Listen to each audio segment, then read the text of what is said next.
एक लड़का गीली मिट्टी के ऊपर खड़ा है। आसमान इतना करीब लगता है जैसे हाथ से छू जा सके। चांद आसमान से झूल रहा है और तारे जल रहे हैं, लेकिन ऐसा लगता है जैसे किसी ने सारे तारों को बहुत ही ध्यान से एक एक करके बिठाया हो। वो लड़का आश्चर्य से सब कुछ देखता रहता है। अचानक सभी तारे चलने लगते हैं और घूमते घूमते जन्म कुंडली जैसा पैटर्न बना लेते हैं। वो लड़का चौंक जाता है। फिर वो सारे तारे एक लायन फॉर्मेशन क्रिएट करता है और उस बच्चे की तरफ धीरे धीरे आगे बढ़ता है।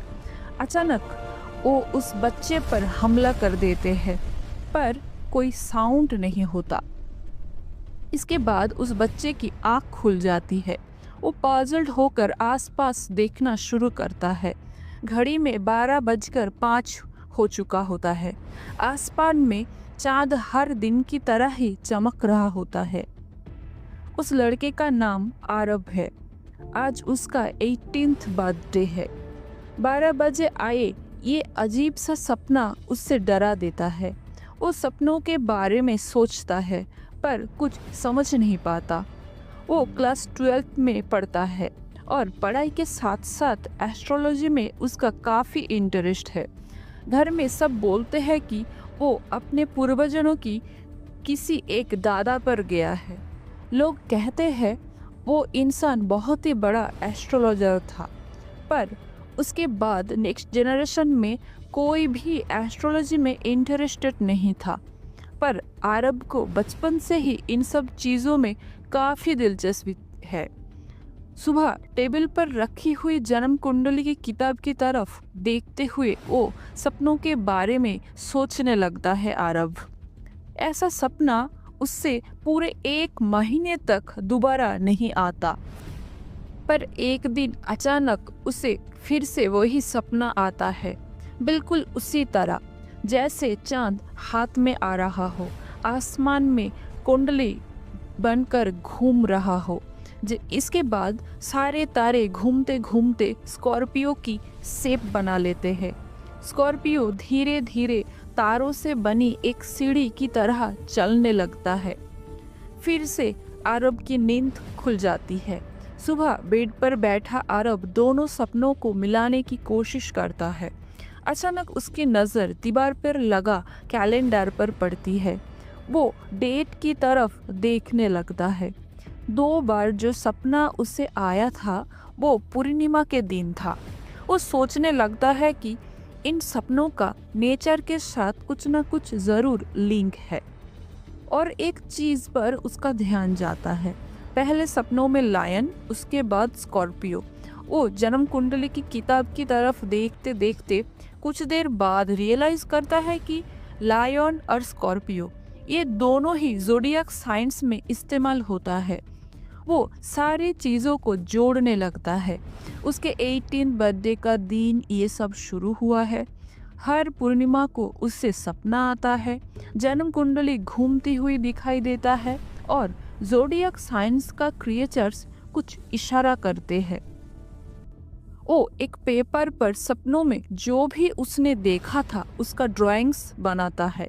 धीरे धीरे उसे समझ आने लगता है कि नेचर उससे कुछ इशारा करने की कोशिश कर रहा है। अब वो नेक्स्ट पूर्णिमा के लिए वेट करना शुरू करता है।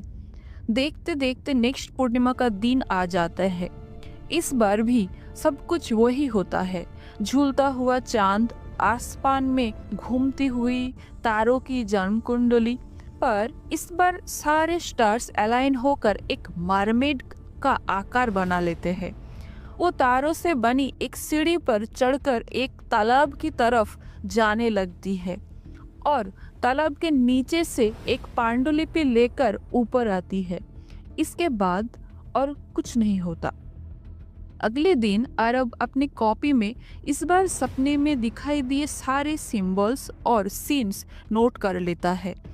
अपनी बनाई हुई स्केचेस को देखकर वो सोचता है कि क्या ये जगह वास्तव में एग्जिस्ट करता है या नहीं। अरब का फैमिली का एक पुराना हाउस पास में ही था, पर उसमें कोई नहीं रहता था। क्योंकि घर काफ़ी पुराना हो चुका था। अरब उस बंगलो को एक बार अंदर से देखने का सोचता है। नेक्स्ट डे लाइट, रोप, पानी, मोबाइल और हथियार लेकर वो उस पुराने बंगलो की तरफ जाता है जो बिल्कुल हॉन्टेड हाउस की तरह दिखता रहता है। वो टॉर्च लेकर घर के अंदर घुसता है।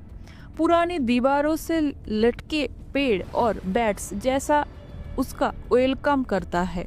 धीरे धीरे वो पुराने घर के देखना शुरू करता है।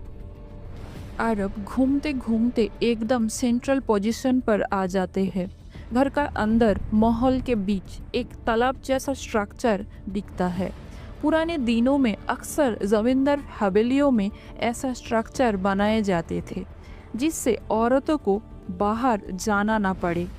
वो सीढ़ी से नीचे जाकर सूखे हुए तालाब में खोज करने का फैसला करते हैं। सूखे तालाब में मिट्टी और उगे हुए घास को हटाकर देखना लगता है। वो सोचता है कि अगर नेचर उसे यहाँ तक लेकर आया है तो डायरेक्शंस भी कुछ रिलेटिव ही होगा। वो सीधा ईशान कोण में खोजना शुरू करता है। अपने साथ लाए हुए हथियारों से वो खोदना शुरू करता है। काफ़ी ईंटें और मिट्टी हटाने के बाद उसका हाथ एक अजीब चीज से टकराता है। वो देखने में सिल्वर धातु की बनी हुई एक पांडुलिपि रोल लगती है जिसके ऊपर कुछ मंत्र लिखे हुए होते हैं। अरब बहुत ही कोशिश करता है पर चांदी से बनी वो पांडुलिपि खुल नहीं पाती। अरब नेक्स्ट पूर्णिमा का इंतजार करता है। नेक्स्ट पूर्णिमा की रात उससे फिर से सपना आता है, पहले की तरह ही। आसमान से झूलता चांद, स्टार से बनी घूमती हुई जन्म कुंडली, फिर सारे तारे मिलकर एक वेट मेजरिंग ऑब्जेक्ट की आकार बनाने लगते हैं जिसके ऊपर से सारे तारे मंत्रों के सिंबल्स बनकर गिरने लगते हैं। और फिर कुछ नहीं। सुबह अरब अपनी कॉपी में वो सारे चीज़ें ड्रॉ करने के उनका मतलब ढूंढने की कोशिश करता है। उससे जो चांदी की पांडुलिपि मिली थी, शायद ये सपना उसे खोलने का ही इशारा कर रहा हो। आखिरकार वो डिसाइड करता है कि रात को वो उस पांडुलिपि पर लिखी संस्कृत मंत्रों का पाठ करेगा। रात में वो उस पांडुलिपि में लिखे मंत्रों का पाठ करना शुरू करता है और साथ साथ अपनी कॉपी में काउंट करना चालू करता है। बिना रुके, बिना थके वो मंत्र पाठ जारी रखता है। पूरे 108 बार पाठ करने के बाद पांडुलिपि खुल जाती है। पांडुलिपि के अंदर एक मानचित्र बना होता है, जैसे किसी जगह तक पहुंचने के लिए डायरेक्शंस दिए गए हो। उस पर पहले एक मंदिर का ड्राइंग होता है, उसके बाद कहाँ तक और कितनी देर चलना है सब कुछ क्लियरली मेंशन्ड होता है। अगले दिन वो पांडुलिपि लेकर पुरानी हवेली से जुड़े हुए मंदिर में पहुंच जाता है। सारे रास्ते फॉलो करते हुए वो मंदिर में बनी भगवान की मूर्ति के पीछे आ जाते हैं। वहाँ फ्लोर में लगा टाइल्स को हटाते हैं और उससे एक किताब एक स्टैंड के ऊपर रखी हुई मिलती है। पर आश्चर्य की बात ये होती है कि वो किताब बिल्कुल खाली होती है। उसमें एक भी शब्द लिखा हुआ नहीं होता। वो किताब और स्टैंड को घर ले आते हैं और बेसब्री से नेक्स्ट पूर्णिमा का इंतज़ार करता है। देखते देखते नेक्स्ट पूर्णिमा का दिन आ जाते हैं। रात को अरब को फिर से वही पुरानी वाली आसमान दिखाई देता है। इस बार तारे दो मछलियों का फॉर्मेशन बनाते हैं। दो मछलियाँ तारों से बनी हुई एक किताब को स्टैंड की मदद से चांद के नीचे रख देती है। फिर चांद से पिघलती हुई रोशनी किताब के अंदर जाने लगती है। नेक्स्ट डे अरब फिर से सब कुछ अपनी किताब में ड्रॉ करता है और रात होने का इंतज़ार करता है। रात होने पर वो चुपचाप खाली किताब और स्टैंड के साथ घर से निकलकर पुराने मंदिर पहुंच जाता है। आसमान के नीचे मंदिर के सामने स्टैंड के ऊपर आरव वो खाली किताब रख देता है और उससे खोल देता है। उसके बाद वो अपनी आंखों के सामने एक आश्चर्य होते हुए देखता है। आसमान से चांद की रोशनी उस खुली हुई खाली किताब पर पड़ती है और किताब धीरे धीरे मंत्रों से भरने लगती है, जैसे चांद की आलोक उस किताब में छुपे हुए सारे ज्ञान को अंधकार से निकालकर रोशनी में ले आ रहा हो। देखते देखते पूरी किताब भर जाती है। आरब उस किताब को गौर से देखने लगता है।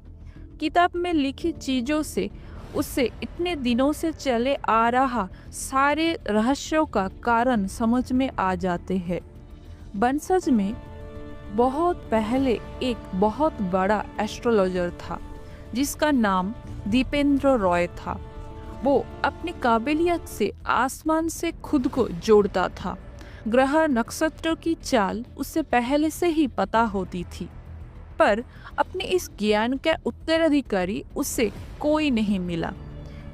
उसके किसी बेटे को इन सब में चीज़ों में कोई इंटरेस्ट नहीं था। इसलिए दीपेंद्र रॉय ने एक खेल की रचना की। उसने तय किया कि उसके वंश में भविष्य में जो भी ऐसा बच्चा होगा जिसके जन्म कुंडली उससे मैच करेगा, वही इस खेल में हिस्सा ले पाएगा। और अगर अपनी काबिलियत से कोई इस खेल को जीत लेता है, तभी वो इस ज्ञान का उत्तराधिकारी बनेगा। इसी वजह से आरब को 18 साल पूरे होते ही पूर्णिमा के दिन पहला सपना आया। खेल के पहला टेस्ट था नॉलेज और ट्रस्ट का। एस्ट्रोलॉजी में उसकी दिलचस्पी के कारण वो सपनों का मतलब समझ पाया। खेल का सेकेंड स्टेप था ब्रेवरी का, जो उसने पुराने हवेली जाकर तालाब खोदकर पांडुलिपि ढूंढने में दिखाया। खेल का तीसरा स्टेप था धैर्य का, जो उसने पांडुलिपि के मंत्र का 108 बार बिना रुके जॉब करके साबित किया। और आखिरी टेस्ट था काबिलियत का, जिसे उसने किताब तक पहुंचकर खाली किताब देखने के बाद भी हिम्मत ना हारते हुए आखिरी पजल सॉल्व करके पूरा किया। इसी तरह आरब दीपेंद्र रॉय का उत्तराधिकारी बनता है। अब उसके हाथों में होता है कई सदियों से प्रकृति के द्वारा संभला हुआ दीपेंद्र रॉय का ज्ञान भंडार।